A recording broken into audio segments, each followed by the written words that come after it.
TG Geeks, episode 176, July 2nd, 2018. A Scottish comic book writer living in Japan.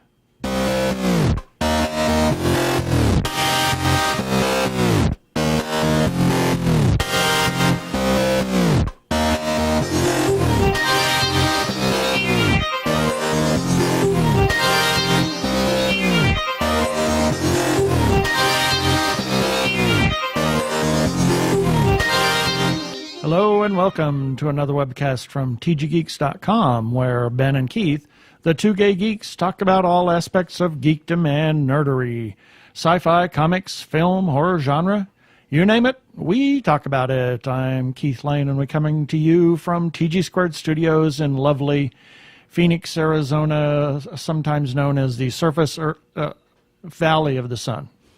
And I'm Ben Raggington, also coming to you from, if it's over 100 degrees, it must be Phoenix, Arizona. Exactly. And we got an interview for you today, and this was referred to us by Hamish Downey, our very own Hamish Downey. So let's just we own him. Yes, we own Hamish. Yes, we'll get right to it.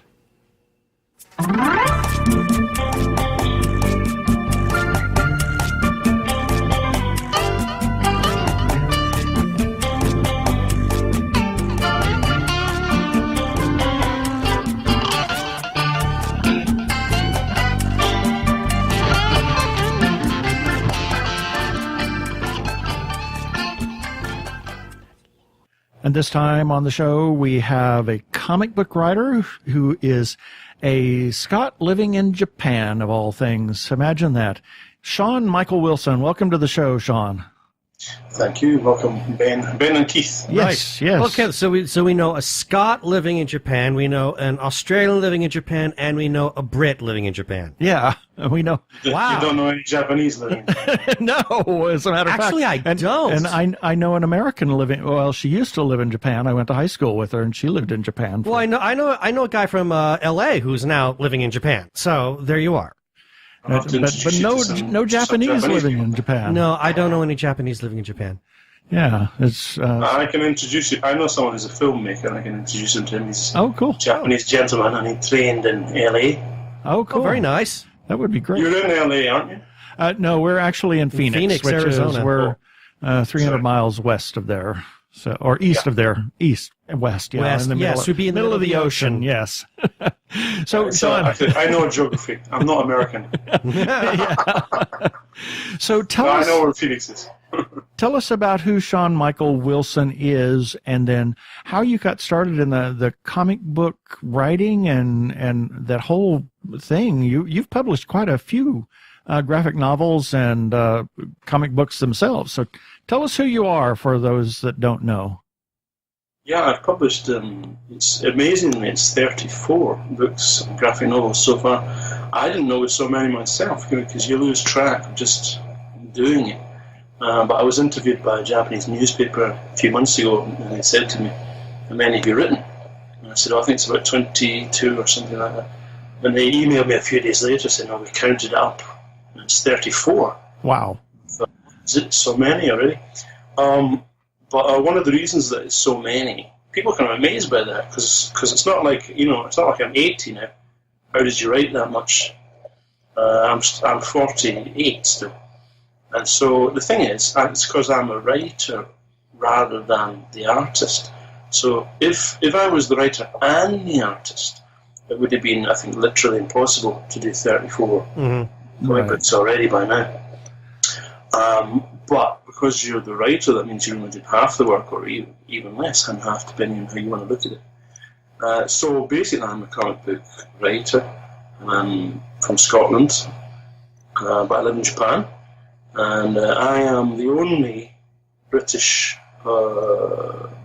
professional comic book writer who lives in Japan. Now that's just by chance, and I'd prefer if there was a few others here, really. And there should be a few others here. It's kind of a signal of how maybe isolated Japan is, or how the lack of connection between Britain and Japan, that there's only me here. But essentially I write comic book scripts. I'm published in America and Britain and Japan, and they're translated into lots of different languages: French, Spanish, Italian, Chinese, Croatian, Swedish. So that's what I do, and the reason I do it is basically because I love it. Mm-hmm. When I was a wee boy in Scotland, I went into a newsagent, as we call them in Britain, and I was looking for a comic, which wasn't there, was sold out. And then I looked around, with my pocket money burning a hole in my pocket, and I thought, I'll get that one. There was a comic caught my eye on the stands, and it was 2000 AD, which was the comic, still is the comic that has Judge Dredd in it. Mm-hmm. You know Judge Dredd, right? Oh, yeah, I'm familiar with Judge Dredd.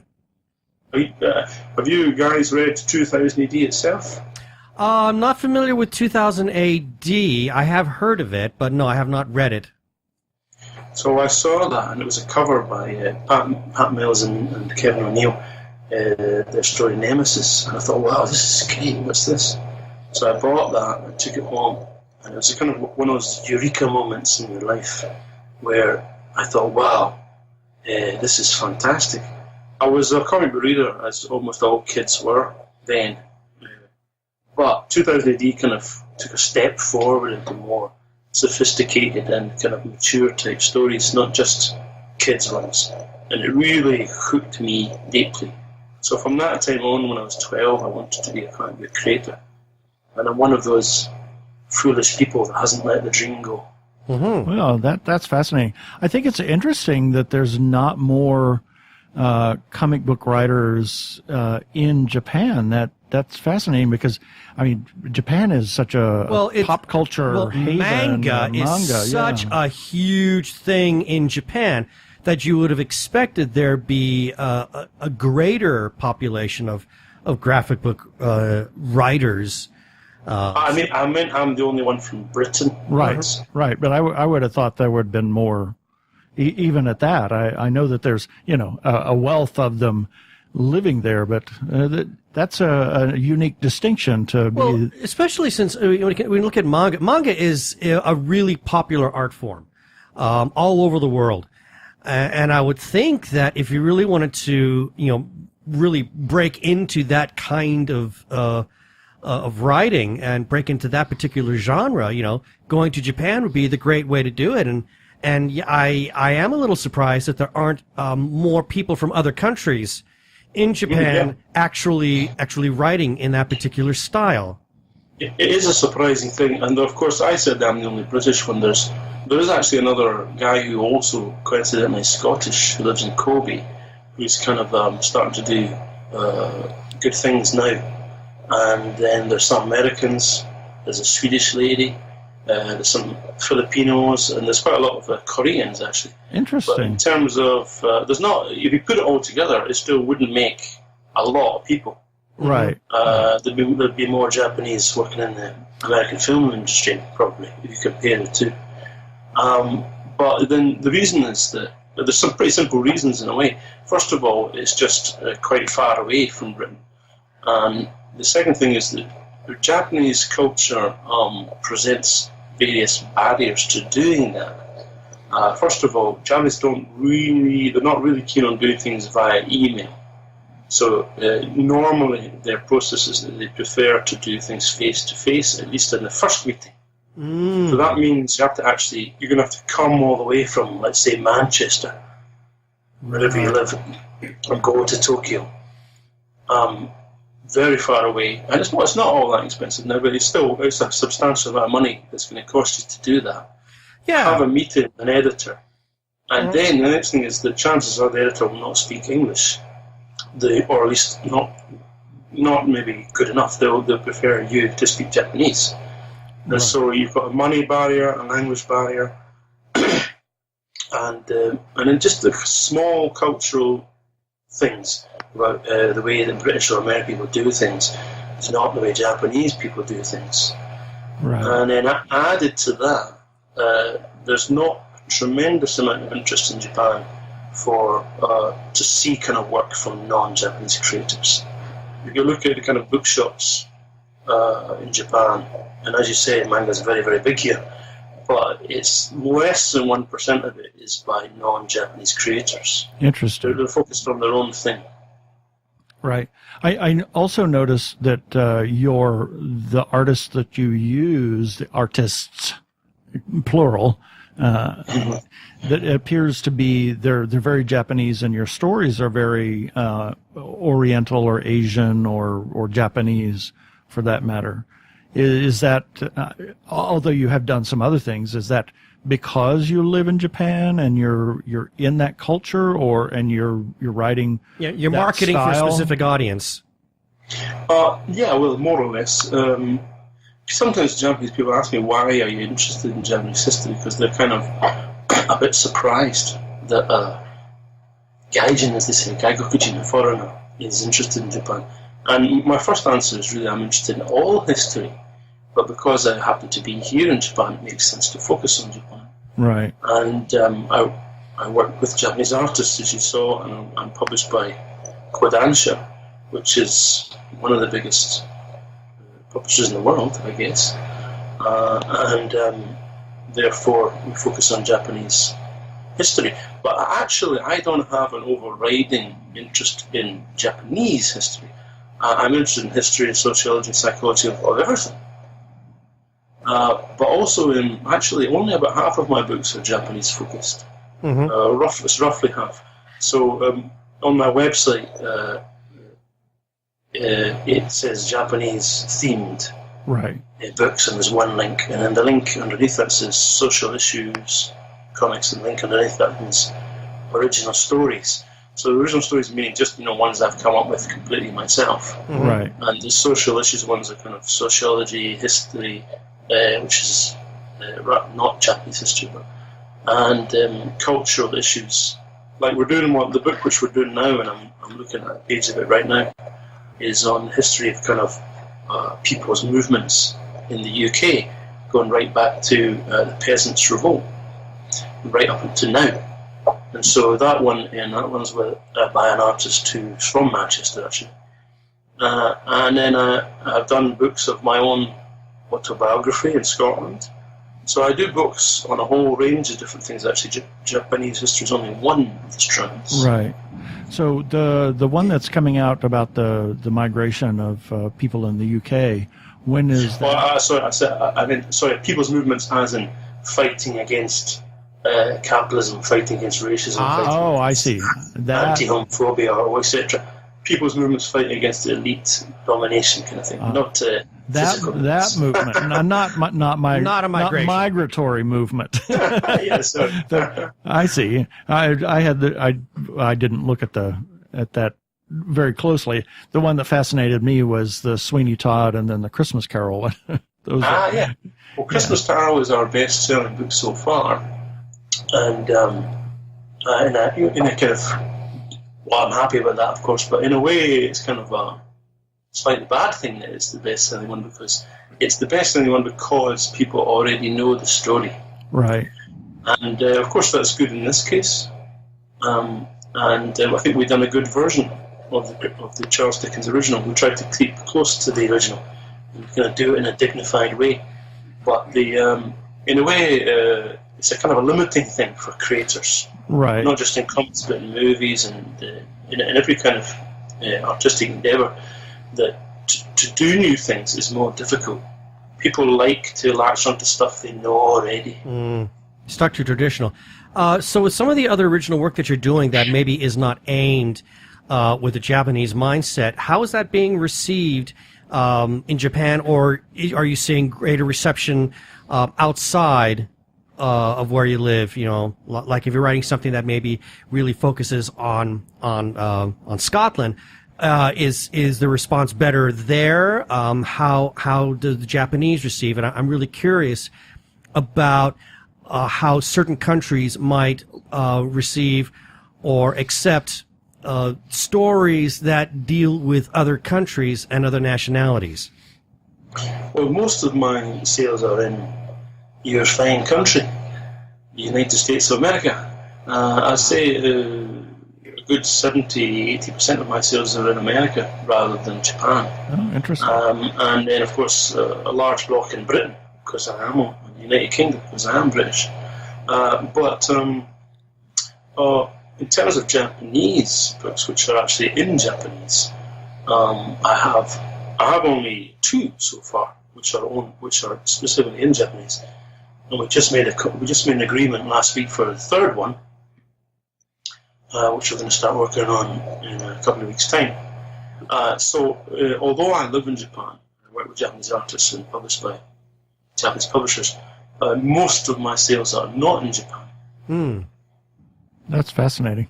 And one of the reasons for that, well, there's various reasons that maybe I shouldn't quite go into, because maybe some Japanese people get a little bit annoyed with me. But the basic thing is, it does appear as if there's not all that much interest in things, outside of the Japanese sphere. Yeah. Huh. They're kind of insular. Shimaguni is the word. I find that actually quite fascinating, because I remember reading news stories about how Japan, especially the youth, were just so eager to embrace Western culture. Well, yeah. they may be interested in embracing Western culture, but they're not interested in embracing their culture through Western eyes. Ooh. Right, there's a kind of complicated thing, and as I say, if we get into this, there'll be some people annoyed with. Yeah, we don't want to make our Japanese friends mad. But the thing is, it is an important topic, because basically, some people tell me the opposite. Some people, my editor was saying that she thinks Japan is the country which is the most interested in hearing about itself from outside eyes. Right, so it's quite possible that I'm mistaken. However, if you go, in a way you could say the proof is in the pudding. If you go to a big bookshop, and if you count up the amount of ones which are by non-Japanese creators, it's extremely small. Interesting. It can't be as much. It can't be as much as 1%, I would say. Wow. And so 99% are by Japanese creators in Japan about Japanese type things or Japanese views. Right. So the idea that young Japanese, because I know a lot of young Japanese people, the idea that they're very interested in Western culture, I think, is a little bit of a myth. They're far more interested in their own culture and their own present life, which is perhaps maybe we can't blame them for that. They're just getting on with being young people in Japan. Right. But no, I, in my opinion, I do not see a large degree of actual active interest in things outside their own area and their own group. Right. So this, I want to circle back, because since I made the faux pas about the movement of people, when is this new book expected out? Is that at the publisher now, or is it you still working on it, or where are you with that? We're still working on it, and it's one of those ones that's kind of a bit close to the bone time-wise. We're supposed to finish it in the middle of next month, and I think it's going to be really to the wire for various reasons.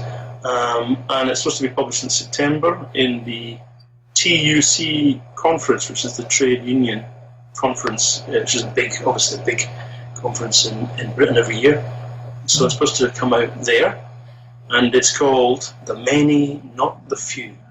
It's near 99% type, meaning which the British Labour Party, Jeremy Corbyn is like the British version of Bernie Sanders, so to speak. That's their kind of catchphrase now, the many, not the few. Right. So that's the title of the book. That's so so it's just so I can kind of get a feel for the kind of things that you like to write. Now, as you know, with this that we just talked about right now, that comes off or strikes us as a very socially social relevant kind of book. I'm correct on that? Yes. Yes, should be. So what other kind of areas do you like to write in? I mean, you had mentioned 2000 AD and Judge Dredd. What are some of the other genres that you find yourself enjoying to write, and how do you do that on a regular basis? Or the book like this one that we just talked about. Do you like to do a lot of socially relevant writing instead? I mean, where do you find your heart leading you? Well, I'm interested in everything. I mean, pretty much everything. Everything in human life is interesting, isn't it? Right?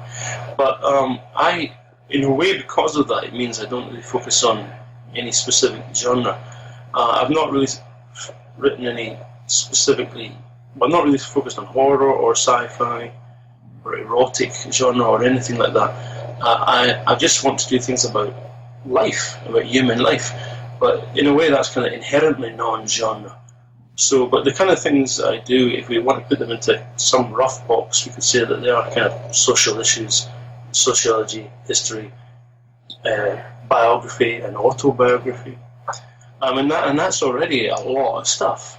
So I'm already busy doing books in that type, and that's what I enjoy, because I didn't go to art college or study English literature. I studied sociology and psychology in Glasgow, in universities in Glasgow and Edinburgh, and so sometimes people are surprised about that, because they presume that I went to art college or that I studied English literature. But the thing is, basically what are comic books are sociology and psychology. They're about how humans interrelate, or how aliens interrelate. They're about the things which sociology and psychology and history are about. Right. So I just do those things, but I do them in visual format. So I guess you would say that you write about what you want to write about whatever your mood is, right? Well, it's that's one part of it, of course, but the other part of it is dear old capitalism, because it depends on what the publisher will agree to let you do. That's true. So it's not. So it does kind of put you in the mood to write certain things. Of course, there's a whole bunch of other stuff which I would like to have done already, but which publishers have said, "I'm sorry, Sean, that won't sell enough." So it's always, I mean, that's the way it is with films too. But one of the good things about comic books is because there's less money involved in actual production of a comic, you've got more chance to do things. Whereas with a movie, as you know, it's going to have to bring in $100 million or $200 million or whatever, and therefore the limitations are that much larger in one way of looking at it. So comic books allow you to do kind of very interesting stories in beautiful visual ways, but because there's less money involved in production, there's a certain degree of freedom by comparison to the movies. But still, there's things I haven't been able to do because the publisher thinks it's not going to sell well enough. Have you thought about self-publishing? Yeah, well, I started off, the way I started was I got an Arts Council grant. The Arts Council is the kind of, there's one in England and there's a different one in Scotland. Where, I'm not sure, do you have an Arts Council in America, or does it depends on every different state? An Arts Council in America. Not really. Not the way other countries have an Arts Council. No, not like in Europe. Not like them. All right, you're too capitalist in America. Well, yeah. So, the Arts Council exists, and as I said, there's one in England and there's a different one in Scotland. And so I got one from the London Arts Council, which is where I lived at the time. And they gave me more money than when I was expecting. So I thought, okay, I'm going to take this chance now and publish my own comic book. So I went through the whole process and placed it with Diamond distributors and got it printed where most independent comics are printed in Canada. What's it called? Quebec. There's a specific printer in Canada, and I think it's called Quebec. They may use the French pronunciation, so I'm doing it wrong. Anyway, I went through the whole process of getting the printing and the distribution, and that was interesting to learn that. But the thing is, it's a lot of work. You have to write it and work out distribution and work out advertising and work out printing. Then it's a lot of work. But it was a good way to get started. But no, it's for me, it's better if I can concentrate on the writing. And then I have to kind of, in a way, accept those wider economic things that the publishers are constrained by. I don't like it. I strongly dislike it, which is why I'm not keen on capitalism, because I think it puts too much constraints on creators and individual effort in general. Mm-hmm. But anyway, I'm doing moderately well within that so far.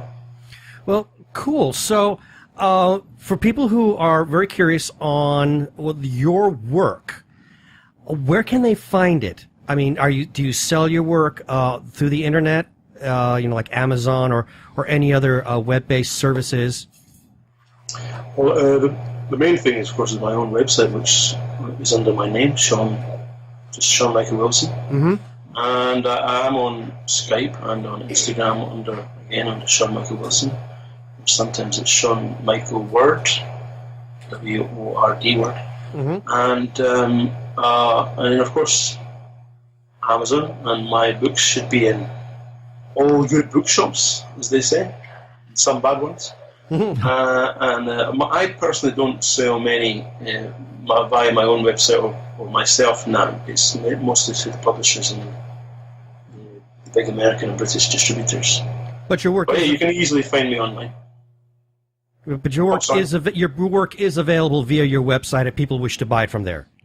Yeah. Well, if you go to my website, then there's various links on that for Amazon or the publishers' links. Yes. Very good.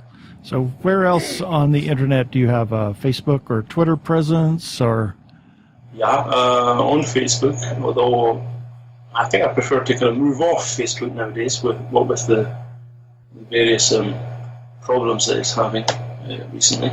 So I'd like to phase that out, but I'm there now, and on Instagram, and on Twitter, yes. But I think the best way to contact me is just to go up to my website and you see my email, and you can email me directly. okay, Very good. I almost always answer, because I think it's very rude not to answer people. all right. Well, that sounds wonderful. Everybody, go take a look at Sean Michael Wilson on SeanMichaelWilson.com and look at the fascinating work. There's a ton of books out there. You have most of your covers that are on the website, and there's some really fascinating work, and we'd Thank you. love for everybody to take a look and buy your stuff. We're always telling people, buy people's stuff. Independent creators, buy their stuff. Yeah, this is very important. Comic books have really, I think in a way, one way of looking at it, this is the best time ever for comic books. Mm-hmm. In terms of the prestige which comic books have now. They get literary awards, and our books have got 3 or 4 awards, which is nice. Right. And they're in colleges, and they're taught in universities now, and they're in libraries, and this is very, very good. And also, there's a very important thing is there's a far larger range of creators now.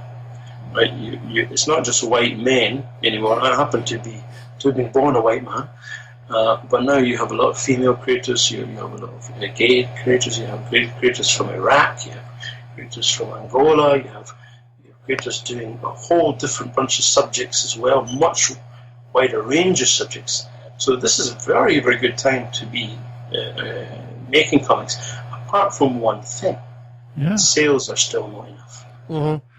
Well, that's good. The sales and the money thing is holding us back still. Right. Exactly. All right. Well, thank you for being on the show this time. Thank you very much, gentlemen.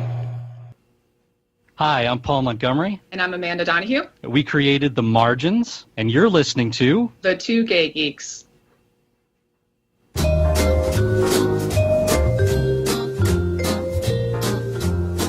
And we have some new music for our birthday segment. And here's a few selected birthdays for July 2nd through July 8th, 2018. July 2nd, Saul Rubinek, who kind of just came on the scene and then was really hot, and then he's disappeared again. So I think he started with. I think he's a stage actor, to be honest. I think that's his first love. Hard to say, but yeah, he's kind of like just vanished into the ether again. Yep. And Christoph Willibald Gluck, who wrote a number of operas. He was one of the first opera composers, shall we say. And then Charles Tupper. Who invented Tupperware? I think he did, as a matter of fact. Oh, did he? I was making a joke. No, I doubt it. No, Charles Tupper was the one of the instigators of the unification of Canada, and he was the first prime minister. He only lasted like 89 days, but oh my goodness, that's not good. Yeah, But anyway, he was unification of Canada way back in the 1880s. So that was Charles Tupper. Okay. Yeah. So you stole my line. Sorry. Does that mean I have egg on my face? No. July 3rd, Kurtwood Smith. Dave Barry, who I don't think I would have made it through my time at this one restaurant without Dave Barry's column. Mm-hmm. And Tom Cruise and Leos Janicek, who is another opera composer. And a friend of ours, Missy Gunnels Catano, who lives in Maryland, who we met at WesterCon last year. Yeah. So it was really nice meeting Missy. July 4th, Rube Goldberg. Let's just jury-rig something together. Exactly. And Giuseppe Garibaldi. Mr. Garibaldi. And to be honest, I looked this up and I researched this. Giuseppe Garibaldi was an Italian military commander. And he is who Michael Garibaldi was named after. So I was going to say, Joseph Straczynski modeled Michael Garibaldi after this man. Absolutely. Interesting. Yeah.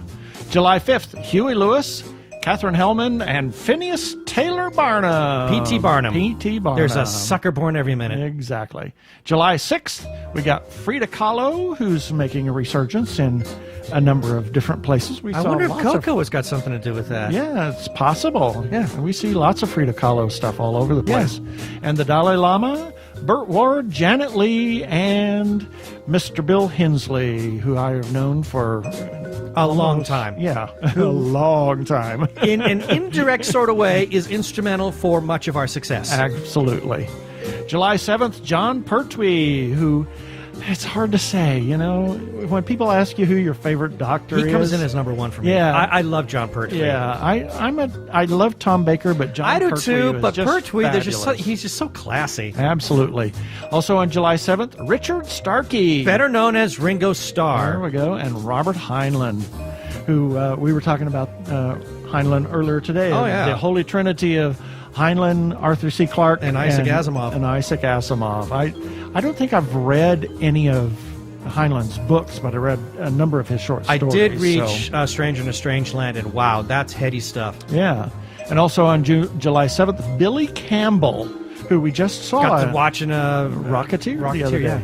July 8th, Kevin Bacon, and who knows what our degree of separation from Kevin Bacon is at this point. Probably not that far. Yeah, and Wolfgang Puck. I'm not going to say what he thinks about some of the food here in Phoenix. Yeah, and Marty Feldman. What hump? And a friend of ours, Trampus Whiteman, and a coworker, Jane Carney. And that's it for the birthdays this time.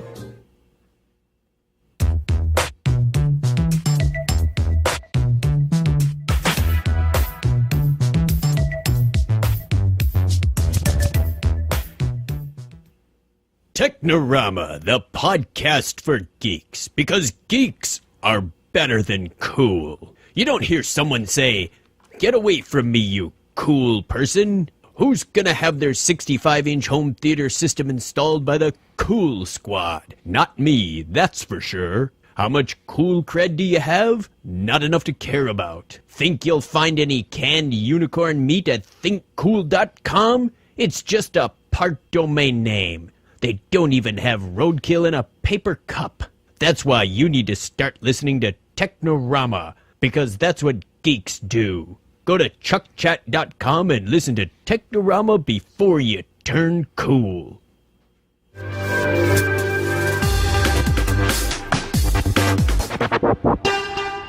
Go give a listen to our friends Chuck and Craig over at Technorama. Rama. And now, it's that time for a little feedback. Seymour. I knew you were going to do that. And all of this comes from episode 174, where we kind of gave a big spiel about how we are now on Krypton Radio. And first comment came from Arkle, and he says, "Geekdom can be a small world sometimes. Gene," meaning Gene Turnbow, "and his wife Susan have been friends with my mom for years, back before TG Geeks was a thing, and if I remember right, before you guys were even on Slice. I wonder how close we are to Kevin Bacon at this point. Interesting. It's amazing that Yeah. everything works out. Yes. And I got a comment from Mark Ross, who hopefully we'll be having on a show pretty soon as he's getting ready to push further his Curse of the Phantom Shadow. Anyway, he says, congratulations. Very happy for you guys. I expect great things in the future. You guys run a fine show, and your commitment to excellence shines through everything. Yay, thank you. Yeah, thank you, Mark. And I got a comment from Julia Camara, Camara. I don't want to say Camara. I know, it's Camara. And she was the writer for Occupants.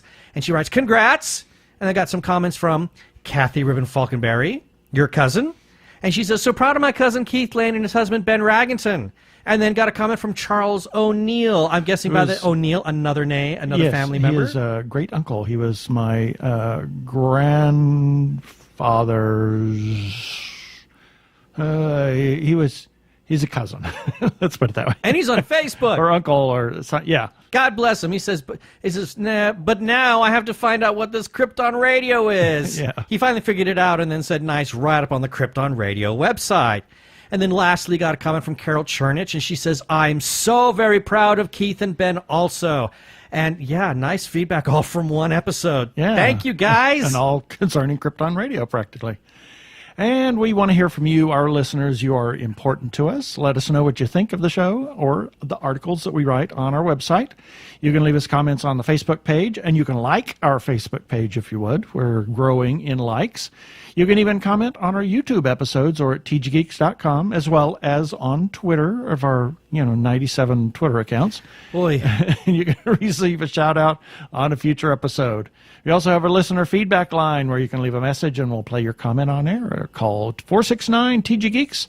That is 469-844-3357. And remember, please play nice. Yeah, baby. They're like two gay geeks. They're together, They're two gay guys and they're geeks.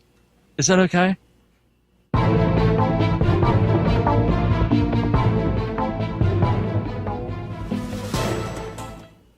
I'm done. Are you? I'm waiting for that finger to come off the mixing board. Yes. We got a couple of people that we want to talk about. These are, one of the reasons we've had such great success is, especially lately, there's been some fantastic people who've chipped in their time and their resources, to help write for us. Because as we've said many times, Keith and I, it's just the two of us, and we have full-time jobs. Yep.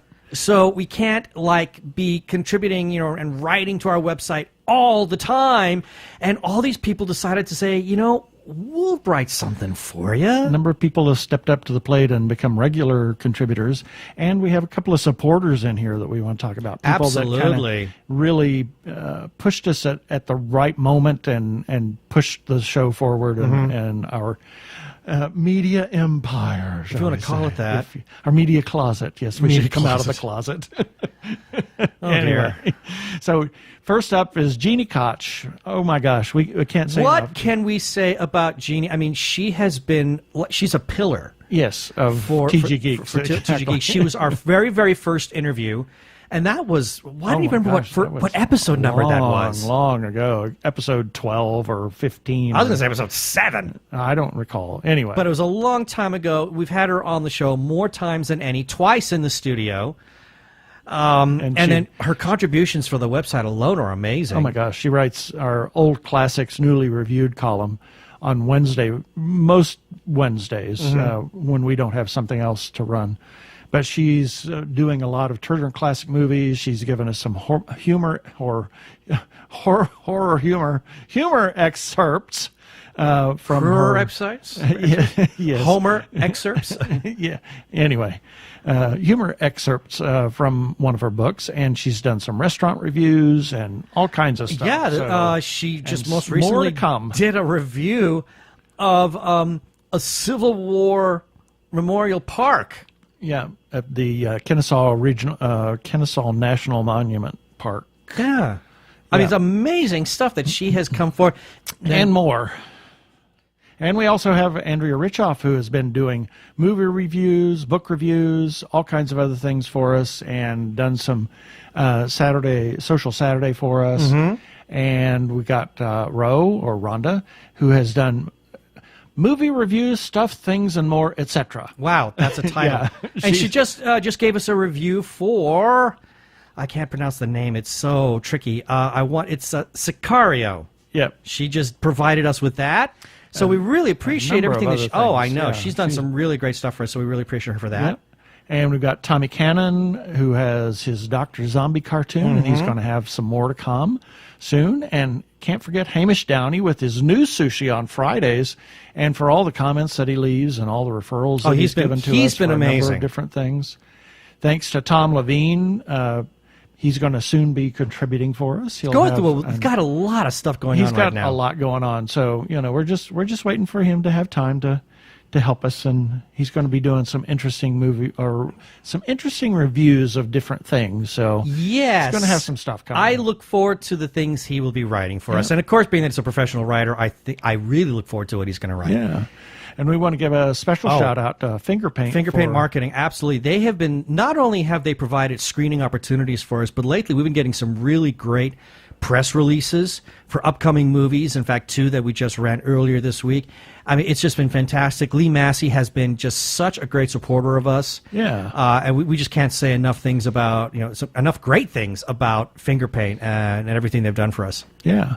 And then we have Patricia Chica, who... Oh, my.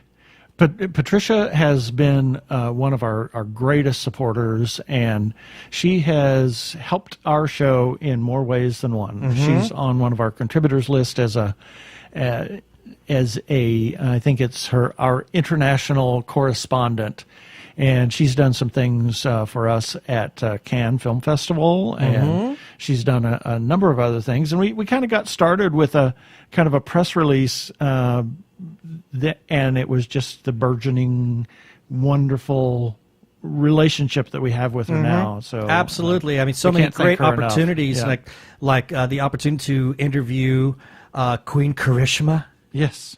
As well as Katrina Law and Vanessa. It's just fantastic interviews. Absolutely. All because of her, and there will be more to come, thanks to Patricia. Absolutely.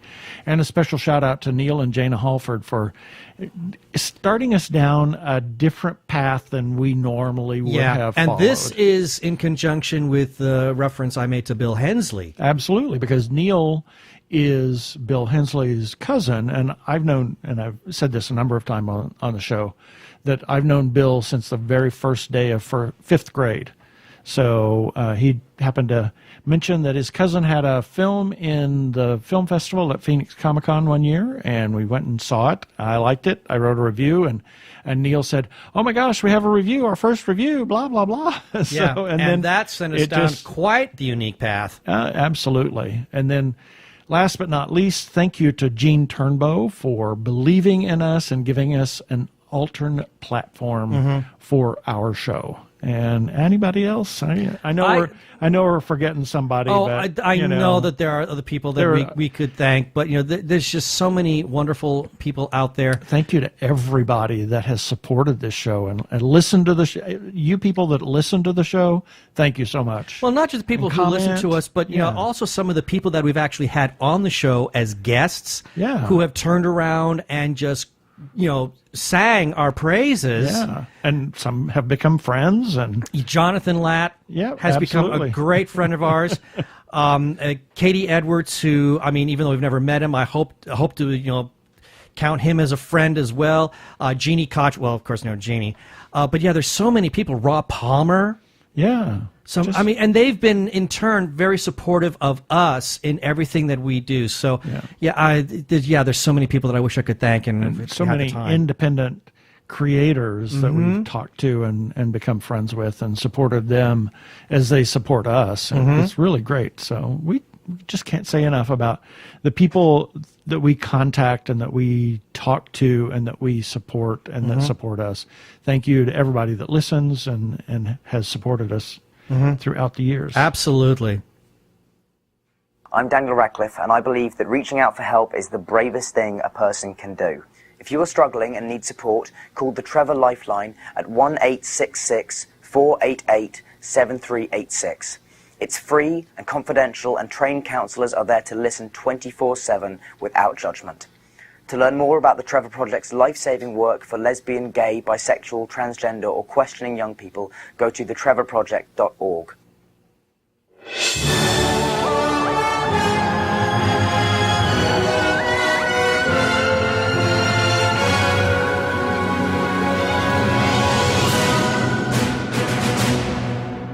Okay, I'm going to do a quick rundown of all the things that we ran on our website, tggeeks.com, this past week. And I will say that all of these things will be in the show notes for this episode, which you can find, again, at tggeeks.com.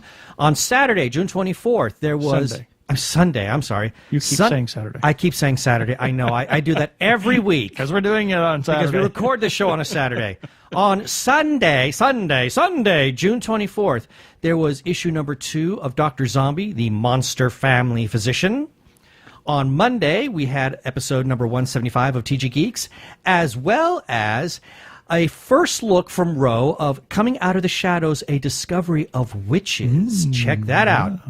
On Tuesday, the 26th, there was a book review for Starship Mine, a sci-fi tale of alien abduction and diversity. And also, the Margins was on Tuesday as well. Was it? Yes. Oh, I guess it was. Yeah, it comes in for some reason. That's my bad. I listed it as Wednesday. I apologize. The graphic novel, The Margins, who Paul and Amanda were the creators, two of the 3 creators of. I did a review of that.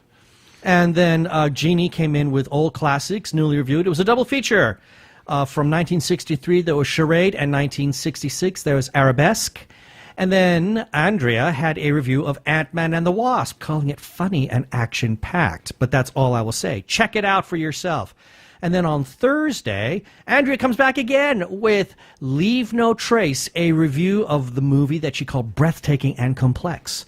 And then on Friday, there was, issue number 17. 17! 17. Of the almost universal famous new sushi morsels of news from Japan and beyond from Hamish Downey. And we had 2 press releases. First was a look at Universal Pictures' Mortal Engines. And then, looks like a really great steampunk film.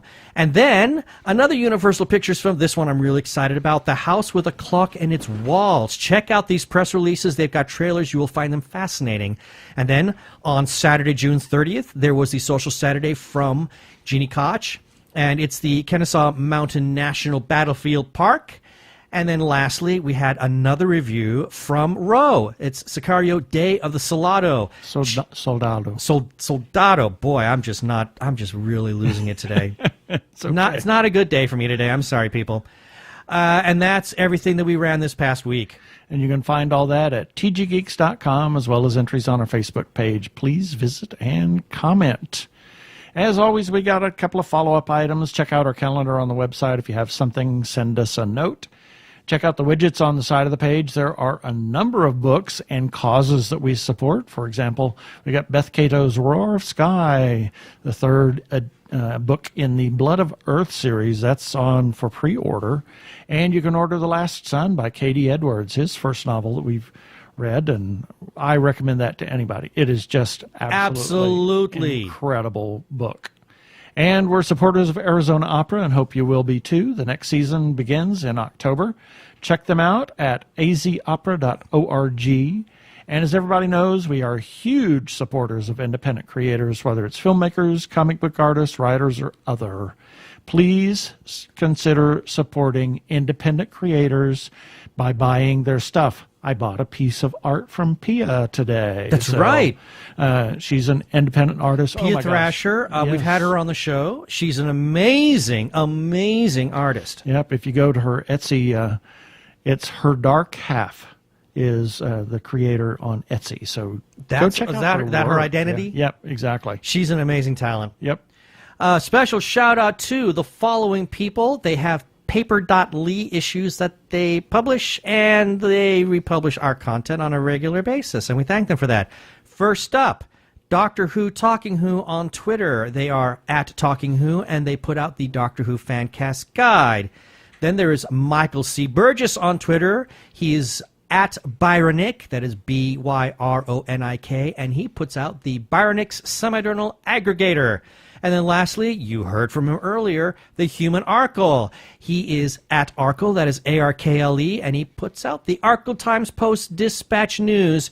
And speaking of Arkle, he has a presence on Tumblr. It is the Incorrect Star Trek Voyager Quotes. Check it out if you want a nice little bit of a laugh there. There's some fun stuff there that he likes to make up from time to time and put there just to throw people off. And then lastly, a special shout out to the Facebook group The Gay Geek for allowing us to post our episodes and relevant stories on their page. We thank them for that. Their URL is facebook.com/group/thegaygeek. You'll have to sign up for it because it's a private group, but their moderator, Jeremiah Reeves, is a really awesome guy. He's the one who gave us his blessing to share our stuff there. And so long as you play nicely on there, he'll approve you to view their content as well. Thank you, Jeremiah. Yes, thank you, Jeremiah. And we want to thank everybody who has clicked on our Amazon ads. I've switched them up a little bit recently, and we're getting a little more traffic. We've actually made, I think it was $1.31 since in the last couple of weeks. So cool. Check out everything that we have, the Amazon ads at the bottom of each article and on the right-hand side of the pages. All of those books and things, yes. And things. Thank you, Chuck. Yes, are on the right-hand side of the page are Amazon ads. Please, if you're going to buy something, do it through one of those links, and we'd appreciate it. Occasionally, we got a kickback. And lastly, check us out on Krypton Radio at 6 a.m. and 3 p.m. Pacific That's not time. right. 6 a.m., 3 p.m.? I thought we were 12 hours apart. 3 a.m. and 3 p.m., sorry. Yeah. Pacific time. I was thinking of doing it as Eastern, and so that's why I put So Eastern in the morning and Pacific in the afternoon. Bravo! Yeah, 3 a.m. and 3 p.m. Pacific time. And please rate us and review us on iTunes. Now I don't feel so bad for my F-ups. And subscribe to our YouTube channel.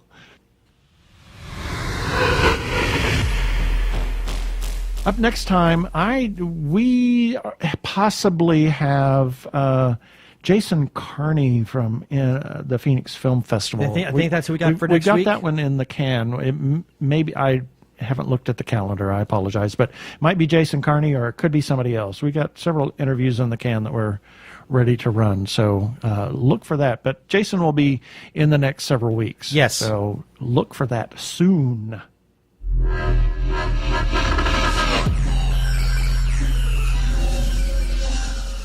Okay, that should do it for this episode of TG Geeks Webcast. Be sure to check out the article for this webcast episode.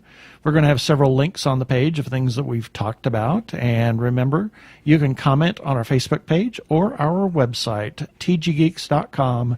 Or you can leave us a voicemail at 469-TG-GEEKS. That is 469-844-3357. From TG Squared Studios, I'm Keith Lane. Thanks for listening. Please be kind to yourself and those around you. Peace. And ignore that Ben guy behind the mic.